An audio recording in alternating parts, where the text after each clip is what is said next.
it's Krista Phelan. Thanks for coming to my channel. I'm 35 weeks pregnant. This baby could come so soon. So anyways, stay tuned. I got stuff to tell you.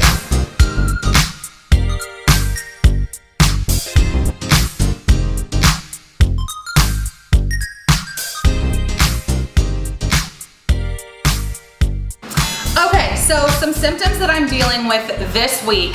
My feet are so swollen, I look like Fred Flintstone. Literally, they're this big. I need to find a picture because I was at the beach with my husband, the sun was beating down on me, and I was watching my feet like grow. It was freaking weird and gross, and they hurt, and every morning they hurt, and my hands are so swollen that my fake ring, can you see what's happening? My fake ring is almost too small. This is my size up ring. So it's gross. It's like you close them and it's like, oh, they like right here, you're like, oh, nasty. So that symptom can just flake off, you know, into it. Bending over at this point doesn't just like, you know, feel uncomfortable. It freaking hurts. Bending over hurts. It feels like I'm crushing him. It feels like the small space that he has, I'm literally like, be crushed, baby. And I'm just crushing him. Every morning when or all throughout the night, when I'm peeing 700 times, like getting up, I'm like, okay, Krista, you can do this. I gotta like roll over, try to like get up sideways. And half the time I'm so lazy, I just jump out of bed. So who knows if that's like causing problems, you know, diastasis recti, I probably said that wrong, you know, when your abs split open. I don't know how that happens, but hopefully not from sitting up too quick, because Lord knows I ain't got the time. Something kind of weird happened the other day. I was sitting at the table. Luckily everybody was home, otherwise I would have probably been freaked out. And I got so dizzy I thought I was gonna pass out. And that's not me exaggerating and being like, who's gonna pass out? I was sitting there and I've heard of this happening. Every part of my world started spinning and my whole body started tingling. Like it was like, and I was like literally just holding onto the table and I'm like, what's happening? What's happening? And it just kept spinning and I'm like, this is in my mind. I'm like, this is really freaky. This is really freaky. Don't pass out. And it like tapered off and then went away. It was weird. I've seen a pregnant woman do that, but actually Jamie, you want to make an appearance, girl? Not really. Not really. She used to work at Pee in the Pod, and she said she had a lady who, did she pass out? She said she couldn't see. She blacked out. She blacked out, couldn't see, had to sit down. So that, I felt like that's where it was headed, but luckily I didn't lose my vision even though things did get kind of blurry. Cool things that are going on. We met a doula 2 days ago. She was so awesome. We meet another doula. I have to text her. We meet another doula tomorrow or Friday. And then I had like 2 other doulas message me. So I got everybody in the world to choose from. Really excited about that. We, I think, found a pediatrician. So what I didn't know, and haters gonna hate, if you're gonna hate, go ahead and hate. What I didn't know is that when you have a big insurance like Blue Cross, apparently majority of pediatricians will not see you if you do not plan to vaccinate your child. So I get a list from the birthing center, start calling everybody, and they're like on the voicemail or on the little, you know, phone thing, if you do not plan to vaccinate your child, please seek healthcare elsewhere. So I'm like, oh, okay. And then I started panicking just a little bit. So then I started calling other places, same situation, you gotta vaccinate your kid. However, I happened upon a website that said vaccine-friendly pediatricians and gave a whole list, and we found one in the area. Super excited. So they don't take insurance. However, it's like $200 for the first visit, I think $150 after, and they give you something called a super bill, which you can then mail to your insurance and kind of just pray that they cover a portion of it. But even if they didn't, that's still where we're going. So I told him, I was like, I'm vegan. I don't want the doctor trying to talk me out of that. It's just how it is. The baby's not getting cow's milk, like figure it out. We're doing it at a birth center. It's unmedicated, it's natural. So basically, if your doctor has a problem with those things, I'm not gonna go see him. So I was telling this lady that, and she was like, pretty much all our clients are just like you. And I'm like, hallelujah, hallelujah. They said they have like a really, like an all natural clientele, and that's where they go for that reason. So that literally felt like a miracle. I was so getting stressed about it, and now I'm not stressed because we're just gonna go see him, and if he doesn't work, there were several others that were very similar. So that was awesome. And we have our birth conference on Friday, so I have to have all of this done, like typed out and everything. They want to know the birth plan, the pediatrician, the doula. So that's awesome, you know. We had our second birthing class, and I want to show you what we did. I'll show you right here. Ding, ding, ding, ding. So remember how last week I showed you that diagram of like the linear birth and how it wasn't going to feel like that? She said this is what it's gonna feel like. Ding! I don't know why I did that twice. But it's called, what's it called? I can't think of what it's called. I'll put it down here what it's called. I don't know. The heck? Apparently they're all over the world. Okay, whatever. So there's only one entrance and one exit. So what she did is she turned on this like really beautiful music, and she said, I want you to draw at the entrance your one obstacle to get through this birth. And so I was like taking it very seriously, and I sat and thought, and I was like, what is my thing? And she said, and I'm not gonna have you jump over it or find a way around it, you're gonna go through it. So I was like, wow, this is getting deep. And after we drew it all out, she had us put the baby in the middle. And she said, this is the starting of your birth. What's that first obstacle? And so I was like, okay, so mine's gonna be fear. Like, it's always fear for me. And so that first thing, I drew a little red heart. The red was for fear, but the heart was because my solution and my antidote is trusting in Jesus and trusting in God, that no matter what I'm fearful over, that I can give it to him and he's gonna get me through it, just like he got me through everything else. So it's kind of like surrendering and giving it up to him, but doing that is really hard, and I don't know that I'm there yet. And so she turns on this really pretty music, and she goes, okay, I want you to start, and I want you to go through the thing that's blocking the entrance. So I go through it, and I was like, oh my gosh, I'm gonna cry. And it wasn't like one of those moments. It didn't feel like it was supposed to be like a cry moment. So I was like, okay, so I go through it, and we were using like chalk dust, so it like smudged, so I'm like carrying the red with me. It was a very surreal little thing she had us do. So I go through it and I start tracing around this map very slowly. And immediately I was like, the thoughts coming in my mind were like, I don't want to do this, I don't want to do this, I want to go back, this is too scary, I can't do this. And I was like starting to like panic in my mind.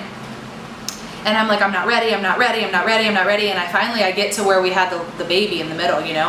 And I know it's that moment of birth when it's kind of almost a choice to push that baby out. Like when they're like, you gotta push. And I stopped before I got to the baby, and I was like, I'm here, it's time, it's go time. And so I sat there and I started crying. And I got the baby, and I left, and I'm just picturing like the labor's ending, like I'm pushing out his body. And at first I even said to myself, I was like, I'm lost. Like in the maze, I felt like I was getting lost. But even in life, I felt like I was like, I don't know how to do this. I don't know how to be a mom. Like I feel lost. And then it was crazy. From that, it like transitioned into just like pure excitement. As I'm finishing it, I was like, I have my baby, I'm gonna crush this. Like nobody can stop me. I know I'm gonna be a good mom. And then when I left, I'm just like, tears coming down. And my husband couldn't have had a further experience. He was like so annoyed that the chalk was on his finger, and just nothing emotional got him. And so I told her, I was like, I'm embarrassed that I'm crying. And she actually said it was a really normal response to this little exercise. She didn't like pre-warn me. And so I just told her everything I just told you guys, and it was beautiful. It was weird. It showed me exactly where I'm at. She said a lot of women take it to their birth and put it on the wall. And so I think I'm gonna do that. It was awesome. She was just awesome, like so awesome. I know that you guys probably don't live around me, but man, if you did, I would recommend her a million times over. She gave us tons of information about the blood, you know, the red blood platelet stuff. I do have to make a hospital birth plan. She said for my own safety, I have to have everything nailed down so that, I didn't mention this, if my red blood platelet count were to go below 80, which in Jesus' name is absolutely not gonna happen, if it were, I'm no longer allowed to get an epidural. So they give me Pitocin if I'm not progressing. This is all if I'm not progressing and I end up in the hospital. So they shoot me with Pitocin, and if it still doesn't go as planned and that baby's not coming out, worst case scenario, I have to go under anesthesia and I have to be put out and have a C-section. Sorry, my roommate had to make food. Worst case scenario, I would be put under and have to get a C-section while I was under anesthesia, and that means I'll be gone, you know? Like I won't even be there for this birth. I'm like one to like have the whole experience and film it and be all emotional, and if that happens, like I'm out. And I was really glad she told me that, because if I wouldn't have known that that's worst case scenario and that were to happen, I would be devastated. But now I know all kind of my worst case situations, and so we can pray against it and believe it's not gonna happen, and I don't think that it will. So, but anyways, it's really good to know. Anyways, if that were to happen, my husband would have to have a game plan of, hey, we're not doing this. Hey, this is exactly how we want it to go, chest to chest. Do not vaccinate my child. Do not take my child out of the room. Don't give my child a bath. You need to wear gloves. Like, I do not care if people think that's overboard. Guess what? It's my baby, not yours. And I am absolutely not concerned if you have to wear some gloves. Wear some gloves. Don't touch my child. I don't even want a bath. Like that, the outside stuff like protects that baby. So put your gloves on. And I'm gonna be watching you. Even if I'm out, I'm gonna be watching. Just kidding, my husband will though. So he said he'll get crazy if he has to get crazy. We better not end up in the hospital. We don't like medicine. In this birthing class, she had us submerging our hands in the water. And I say, so I say it all the time when I'm editing my videos. I'm like, wait, that's irritating? And then I keep doing it. Stop doing it, Krista. Oh my goodness. She had me putting my hand all the way in ice water, and Andrew didn't have to this time. He was helping me cope with like, he was helping me cope by either just talking to me or like touching me or loving me or taking me somewhere else in my mind, or we tried so many different techniques. We tried different kinds of music. We tried focusing on the pain, not focusing on the pain, everything, just to see what kind of coper I am. And it was actually really crazy to learn. When I'm in pain, if I can go somewhere and visualize something in my mind, that's my quickest way to get out of it. Visualization. So there's these, steps we're gonna take. Maybe have something visual playing that I can watch. Like the ocean was something that I kept like visualizing and focusing on, and really like embracing things visually in my mind to like get through the intensity of just having my hand in ice. And I know obviously that's not like a contraction, but it hurts, after so long. It was awesome. And it was amazing. And this blessed me more than I can even explain. Every time, she kept setting up scenarios like, okay, so what if this happened? And then gave us a very detailed scenario of what if it happened. And then she would most of the time look at Andrew and say, how do you feel about that? Or where would you be in that situation? Or how would you be acting? I mean, just scenario after scenario. And I would be listening, and we've been together for 2 years. We've been married for a year. And I'd be listening and I'm like, is he gonna give an answer that fits mine? Because I immediately was like, every time I knew exactly where I'd be, what I'd be doing, how I'd be doing it. And it was so awesome. Like every answer he gave was the exact like other part of my answer. And so she'd go to me and I'd be like, my mind is blown, because that's exactly what I needed him to say. That's where I would need him to be. That's what I would need him to be doing, because this is what I would be doing. And she did it over and over. And by the end of it, she said, she was like, He is going to be such an amazing partner for you. You can tell that you guys love each other so much and you guys are so good for each other. And that blessed me more than I can explain because, you know, we didn't need to get pregnant 6 months in. We would obviously like to have been together longer to get through this like huge, you know, thing in our life where it's going to be really intense for me and I might be screaming at him or punching him. I don't know how it works. And just to hear that he's so there for me and like just so my other half, truly. She said I'm just really blessed and that his answers were very different than a lot of men that she asks. A lot of men say, I might pass out, or I might have to leave the room, or I might have to whatever. And like his answers were just so, oh, they're so good. So that blessed me. And I can honestly say, I don't know if he's listening. I can honestly say in 2 years, besides the first month that we met, which was just like, oh my gosh, I was so in love with him. I thought I was going to die. And that whole honeymoon phase of like the first 30 days, maybe 60 days. Besides that time in our life, this is the happiest I've ever been with him.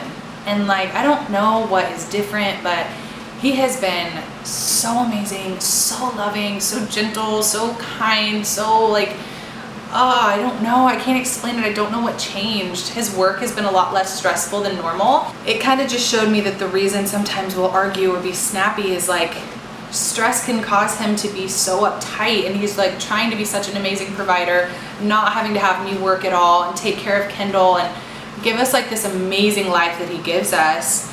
It's really hard for him sometimes because he's balancing so much with work and his ministry or our ministry. We go out every Saturday night to the beach and we tell people about Jesus and we just share the love of God and try to bring people an encounter with God. And so that's really time consuming and a lot of, you know, heart and soul goes into that. So him being less stressed really just showed me that we are supposed to be together and he is absolutely the one that God has for me. And I'm so grateful for him and just love him so, so much right now. And this has just been a really beautiful time in life. I love you guys. Please like and subscribe to these videos. I just say a quick prayer. God, just bless everyone watching this video. I just pray that you just rain down on them with joy and peace and love and excitement. And if they don't know you, Jesus, I just pray that they come to encounter you and know your love. Love you guys. Have a blessed week. And I will see you for the next video. Bye.